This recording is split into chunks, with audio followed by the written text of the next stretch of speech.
We're on film again. Just Hold so on. we on our very best behavior. Well, I can demonstrate how I look after myself. Everybody yeah, that's While true. we're getting ready, I'll make the introduction. Here we are at Samanavshi. We're getting ready for Hanukkah, learning the Gemara and Shabbos, the Chaf Aleph Amid Beis, discussing the various halachas of Hanukkah relevant to us all, trying to understand the background of what we'll be doing coming up next week, Mitzvah Shem. So here we are, settled. Now you can mention it maybe outside. Baruch Hashem, it's rainy outside, and our Talmid Roy has made significant efforts to join us today, successfully also, Baruch Hashem. And no one else has, of course. Some people have it. So again, I'll just review the Gemara. Tana Rabbanan, Mitzvah Hanukkah. What is the mitzvah of the Ner of Hanukkah? Right, that's Ner Ish Ubeso. A Ner, as Rashi says, one Ner, one candle, Ish Ubeso, sufficient for the person, the household, head of the household, and his family. Mahadrin, and if you want to improve upon that, it's a Ner they call Echad Be'echad. A Ner will be for each individual member of the family. Mahadrin, Minar Mahadrin, and even more improvements, Eva Maklokas, Beis Shammai, and Beis Hillel. Right? Good morning. Shalom, good morning. I see the rain is not stopping everybody. It is really raining. Baruch Hashem. We're very happy for that. That's what we've been praying for. Okay, and great. We just started. Oh, okay. Yeah, sorry. Thanks.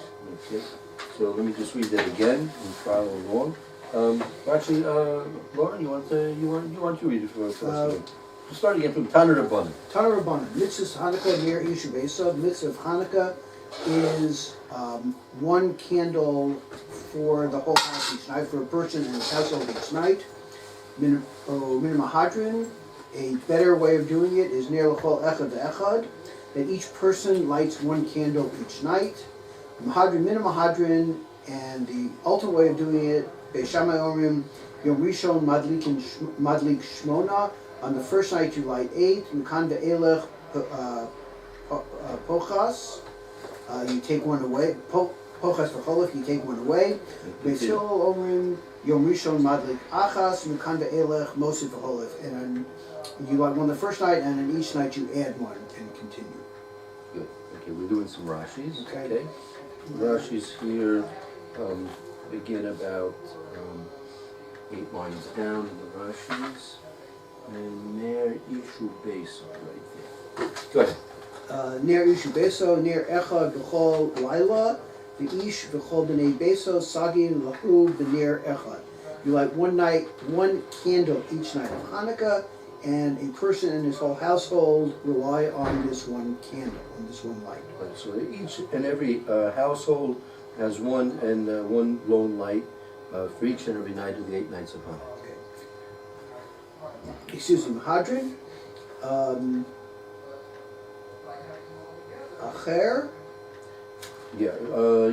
Mahadrin, Acher, Mitzvahs Asur, Acher Mitzvahs, also near Echad, B'chol Laila, L'chol Echad Ve'echad Mi B'nei Habayis.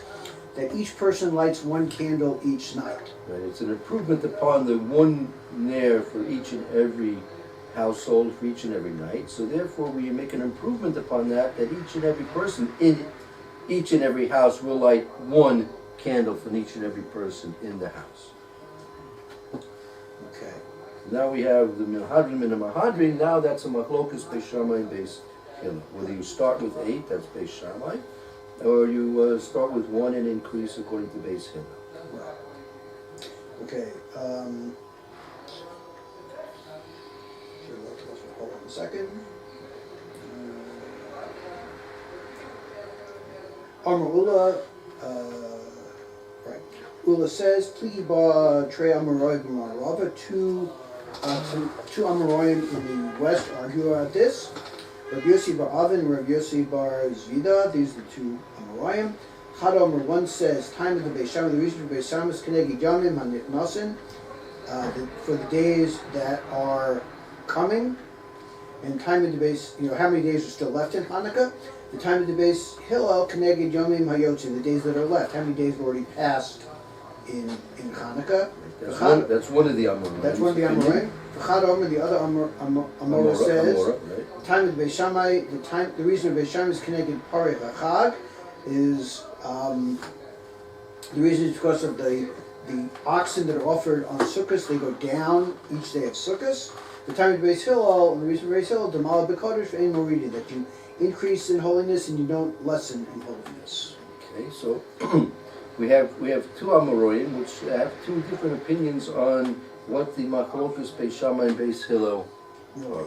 Okay, so for us we have to take into consideration all the different aspects of the concepts which are presented. So let's just try for a moment and analyze these concepts. Again, we have the Trei Amoroi, right, B'Marava, that you have two Amorim in the west, which is in Eretz Yisrael, Rabbi Yossi bar Avin and Rabbi Yossi bar Zagda.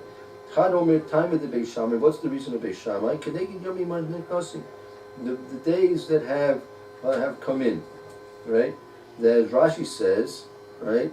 Keneged Yomim HaNeknosim Asidim Lavoi, meaning you start with 8 because at the first day of Hanukkah, the first night of Hanukkah, 8 days are coming in. After the second day, you have 7 days coming. So you write 7 lines.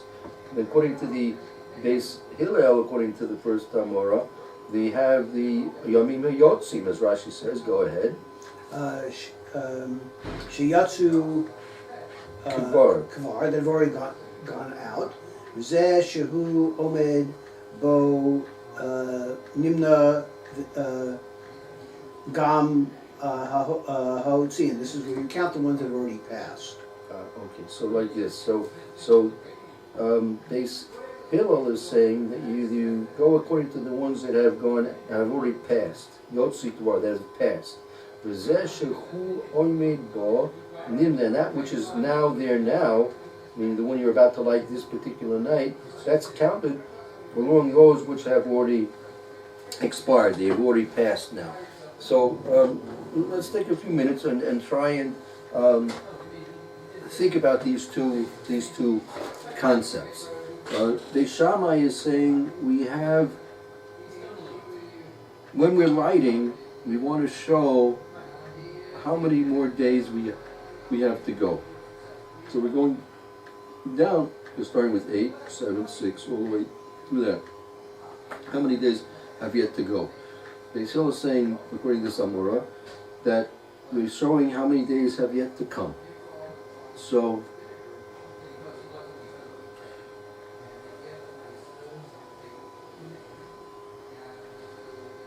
significant to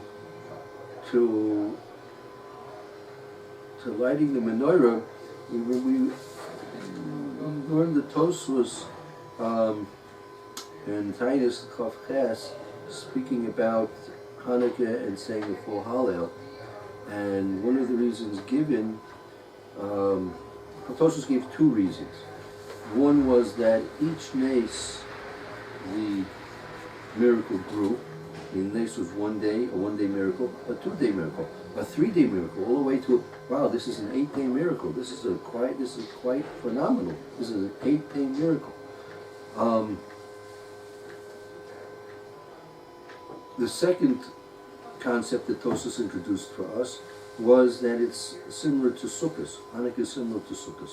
So just like, and the whole point Tosfos is trying to make is just like on Sukkot you say a full Hallel through Chol Hamoed and the last day. So Hanukkah you also say a full Hallel because you have the miracle is growing each and every day. It's like a new day of a miracle, a new day of a miracle, another day of a miracle. And also each day of Hanukkah is different than the next, just like the days of Sukkot were different from the next, because the Hari Achag, that'll be the second explanation for the second Amora, that the sacrifices that were brought on Sukkot, the cows that were offered would be decreasing. So they got a total of 70 over the 8 days of Sukkot, a total of 70. They would decrease, so it would be another new offering and another new configuration of offering, which gave a uniqueness to each and every day. For that uniqueness of each and every day, we say Hallel, a full Hallel, not in contrast to Pesach, which is only a half Hallel, Shlishi, Pesach, and the Chol Hamoed because of that. So the first concept that Tosfos introduced, that the miracle was increasing, right? Both of these Amoraim are not dealing with that, right? The first one, it's the days that are coming in or the days that are going out. What do we look at? How many days we have yet to come? How many days have expired? That's the first understanding. The second understanding is what? Again, that we have the Pari Echad, Beis Shammai is Pari Echad, just like the Parim, the cows of the sacrifices for Sukkot start out full and then they decrease. So the lights of the menorah shall start out full and decrease. And the time of Beis Hillel, Liz Balim B'Kodesh V'Lo Meridian, you always go up and add to Kedusha, you don't decrease from Kedusha. So we have one of those two swaras, concepts that Tosfos introduced to us in kindness, that it's like connected the par of the Parim of the Chag, right? So I'm just concerned why the aspect of the miracle, right? The aspect of the miracle, that the miracle increased day after day after day, why wouldn't that be, right? One of the swaras, neither one of the Amoraim gave that as a swara. And I guess we would say that would be a swara for Beis Hillel. Right? Because it wouldn't be a swara for Beis Shammai because they're decreasing. Right. But in terms of increasing, so it's just provocative to me why the Amoraim did not bring the swara of Tosfos that the nace increased day after day after day. Now, it could be because it's not so simple exactly what the miracle was. That's the famous question of the Beis Yosef. Beis Yosef asked, why are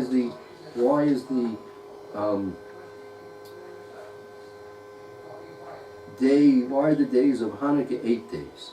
Right? If you say it's because of the 8 days of the miracle, well look, they found the Pak Shemin, right? We've discussed this before. They found the Pak Shemin, they found the half-gallon plus of oil, which was enough to light the menorah for 1 day. So the lighting of the menorah the first day was not a miracle. There was no miracle involved with that. Except the finding logic is a miracle. Oh, okay. Also, if they didn't use all the oil, they obviously didn't use all the oil in the pot. Mm-hmm. So the fact that the candles, the menorah stayed lit all night on less than the full amount of oil, it was also a miracle. So this point that you mentioned, right, is difficult. First of all, because there is discussion as to let's say they only found half the amount of oil, right? Let's say they found a pot with half the amount of oil. Could they have, in theory, lit that? Meaning, they want to do a mitzvah. Lighting the menorah is a mitzvah d'oraisa, right? So, even by us, when we light, right, we have to make sure that we have enough oil burning time, candles burning time, that will exist for that half an hour after the Tzeitzah Kukavim. If we don't have that, right, then the mitzvah has not been fulfilled. If a person made brachas, the brachas levatol, according to most opinions, I would imagine, right? So, certainly more so the mitzvah d'oraisa the menorah, whether they could have lit with less than the full amount of oil to last for the full night, it's questionable. So then what you really have to say is that they filled up the menorah the first night and it stayed lit for 8 days. Well, so if they did that, this is the question. This is the basic question, and there are many answers and variations of the Beis Yosef's question. But this is the basic question of the Beis Yosef: that if in fact they did what they were supposed to do, meaning what are they supposed to do? They're supposed to light the menorah. Now, that lighting of the menorah requires, as we said, a half gallon plus of oil. If you got to drive the car from New York to Montreal and you need a full tank of gas, right? And if you only got a half a tank of gas, you're not going to get there, right? And you don't start out without at least having money in your pocket to pay for another tank of gas along the way, right? You don't do that. So simply, even more so by mitzvah. So if in fact they put the whole contents of the pak shemen that they found into the menorah, so then that's what the Beis Yosef, I think, I haven't seen it recently, the Beis Yosef's question aside, maybe we could maybe look at it for tomorrow.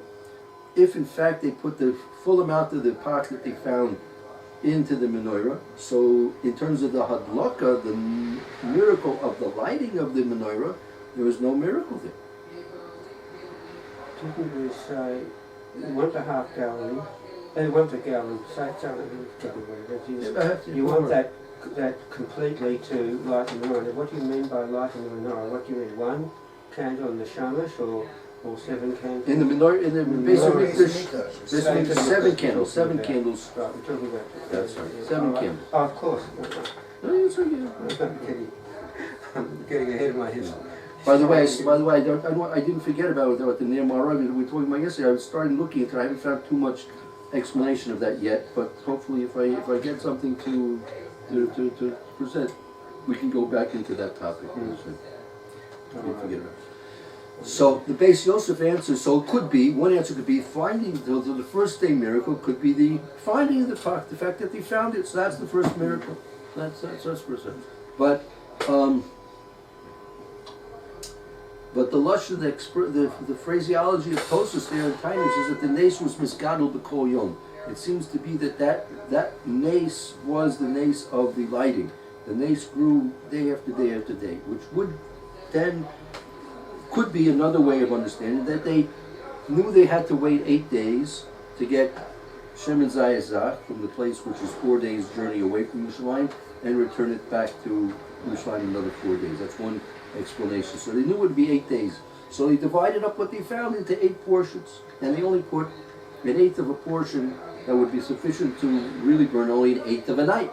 And it, lo and behold, miraculously burned the whole night. So that means the originally lighting of the menorah was not kedin. Was not kedin.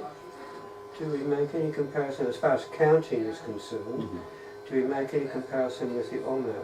Okay, in what way? Well, we count the Omer, this is day 1, this is day 2, this is day 3, so we're counting up. Oh. And here, and Hilo wants to count up. That's a good point. That's a good point. Why don't we start? We don't say there are 50 days to the Omer and there are 49 days to the Omer. We're saying that there's the first day of the Omer. Yeah. Right. Okay. And this is the first day of Chanukah. This is the second day of Chanukah. Basically by counting. It's certain that counting of the Omer certainly corresponds more to Beis Hillel's conception than Beis Shammai's conception. Yeah, that's true. That's true. Might be able to make something of that. And that came first. The Omer? Yeah. Before Hanukkah, yeah, Hanukkah came, the Omer was So that was a precedent, so to speak. Yeah. If I wanted, if it does have anything to do with it. It could have actually started counting the Omer when they first originally came out of Mitzrayim. Could have been one of the original mitzvahs aside from Korban Pesach that we had. Could have been. So that brings us into a little bit of an understanding of what the miracle was, which we can talk a little bit more about in the coming days. So back to our Gemara now. We have the Machlokus Beis Shammai Beis Hillel. Yeah, we had the Trei Amorim, and there was one more Rashi we need to do. Right, Malin B'Kodesh Ve'ein Moridi. Have that there? It's Yeah, I got it. Roy, you have it there? Malin, okay. Malin B'Kodesh Ve'ein Moridi. Malin B'Kodesh.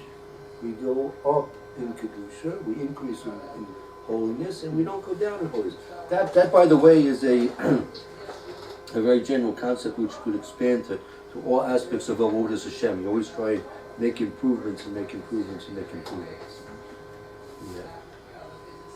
Okay, let's see that little Rashi there. That's actually a tenet, is it? Yeah. Yeah. So that, well, if it is, then doesn't that give that Shammai hasn't got a leg to stand on if that's a tenant. Oh, so okay, very good. Let's take a look at let's look at Rashi. What does Rashi say? Malam Dakota Shalom reading, we go up in Kedusha, we don't go down. We cry Alfinan from Psukim, we learn Lo B'Menachos, we learn in Menachos, B'Perach Shteilach B'Memes, B'Perach Shteilach B'Menachos. Okay, so Rashi's telling us this is actually a limit from a pasuk, right? So how what Roy is really asking is if this is a basic principle. So number one, why doesn't Beis Hillel agree with this basic principle? And number two, Beis Shammai. Why doesn't Beis Shammai agree with this basic principle? And how do they not apply it? Meaning, is it something which is questionable? There's a machlokus about this, and therefore there's a reason why Beis Shammai is not following this principle. Or another thing we could say. So again, what was in contrast when we're reading? We say Malim b'kedusha ve'marim, right? So Beis Shammai said it's keneged pari yachad, right? So let's contrast these two things. Right? Beis Shammai, they were of the opinion that you start with 8 days, like 8 night lights, and go downward, because the pari yachad, the korbanos, the sacrifices of the cows on Sukkot, they would start with the full amount. I think it was 13. 14, thank you, 14, and would decrease.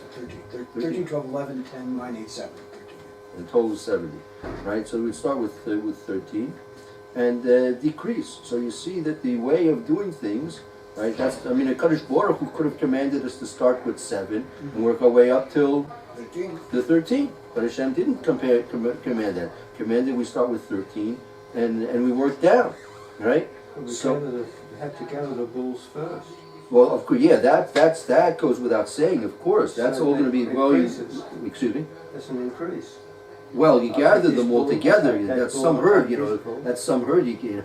Yeah. Before Sukkot, most people were worried about getting the Sukkot put up and we find dollar medium. The Kohanim had to be worried about this herd of cows, and that goes for without saying all the other animals that they needed for the sacrifices. I was saying that when you gather together, I'll take this cow, it's okay, this one's okay, so you're increasing your herd each time. Right, but initially, that's true.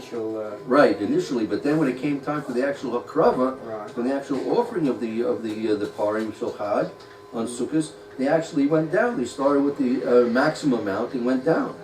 So that that's also doraisa. Beis Shammai is that's also that, if you want to call it like a binyan, you see an example, a prototype. You see this prototype of the pari yachad that you see. You start with the maximum and you reduce. So you see there is a reduce. In contrast, Beis Hillel says no. You're malim b'kedusha ve'marim. So how does that? Why is Beis can ask the question on the other way? Why doesn't Beis Hillel agree with the pari yachad? Right? Because that's also, you see, that's a prototype midaraisa. That's a command from Kadosh Baruch Hu to Moshe Rabbeinu that they should offer the sacrifices in a decreasing fashion. Maybe if he doesn't, it could be because that's an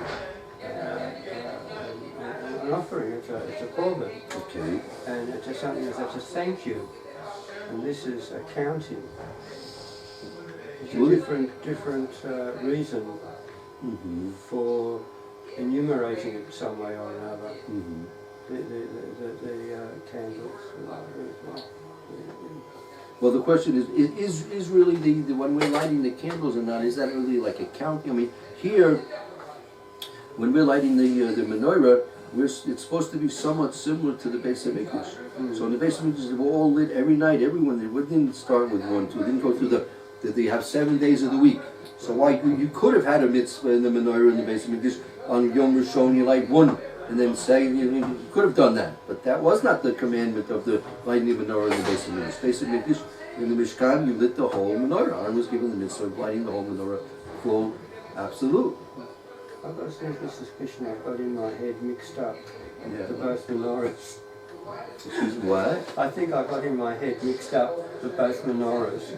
Yeah. When you talk about one, I think of at the moment because it's Chanukah. Yeah.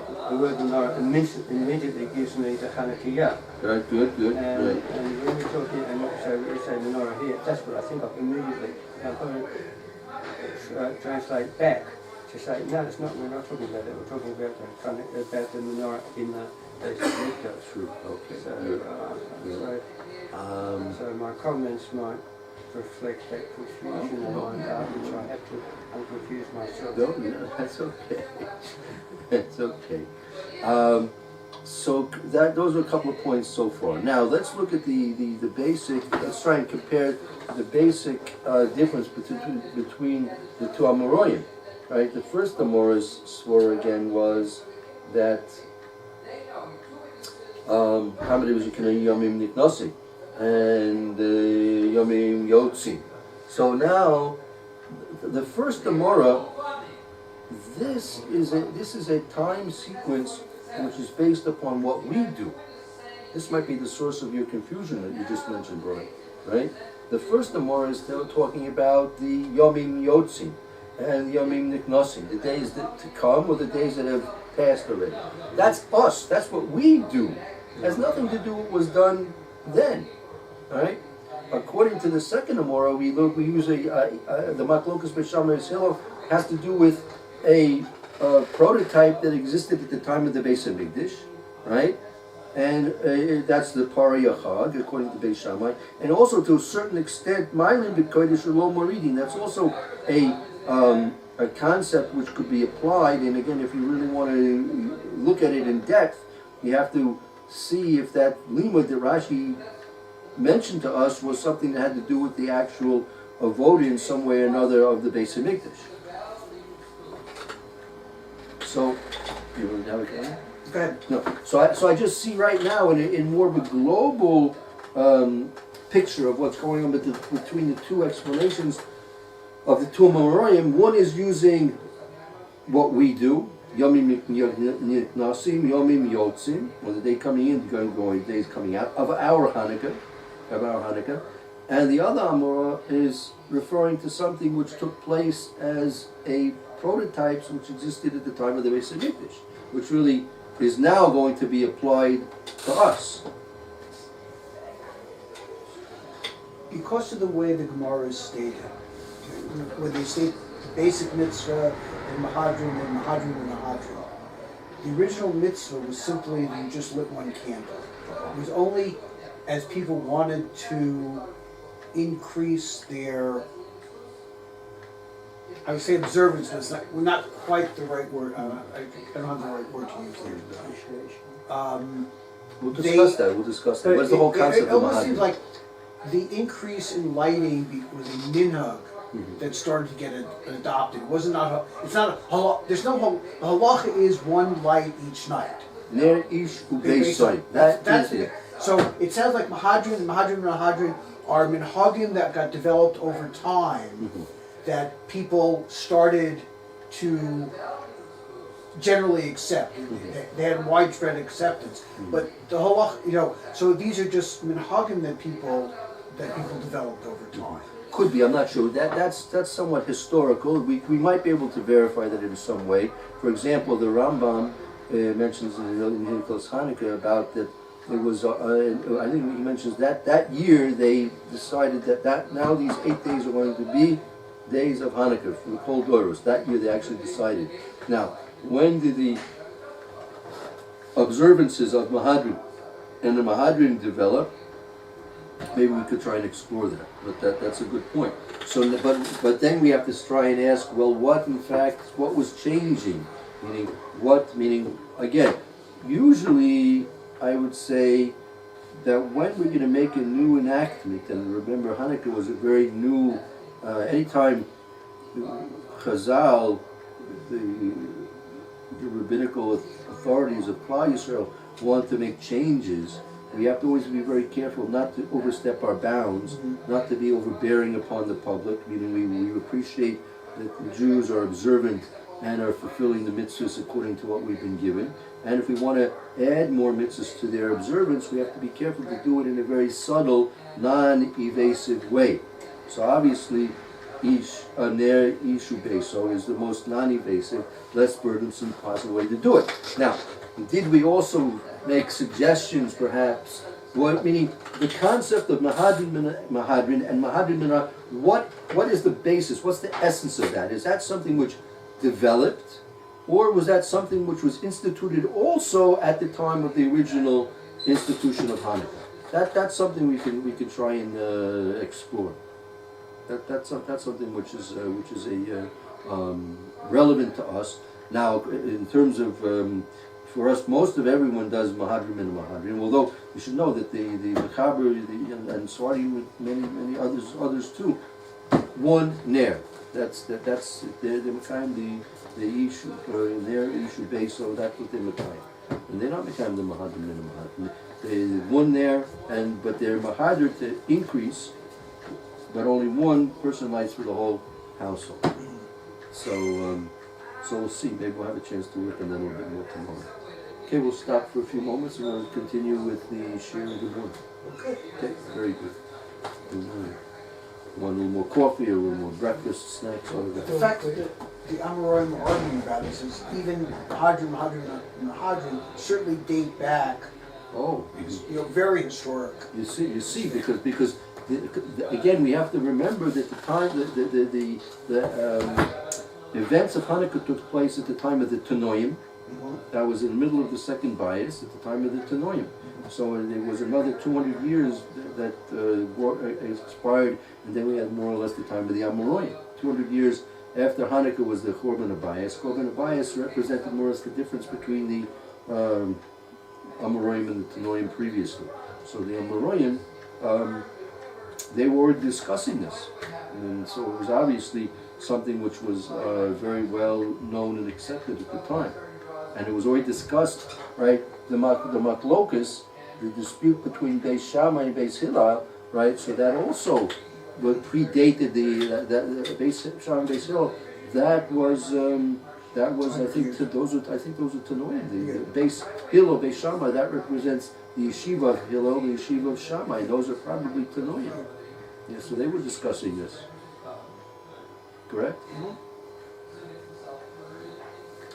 I usually say so.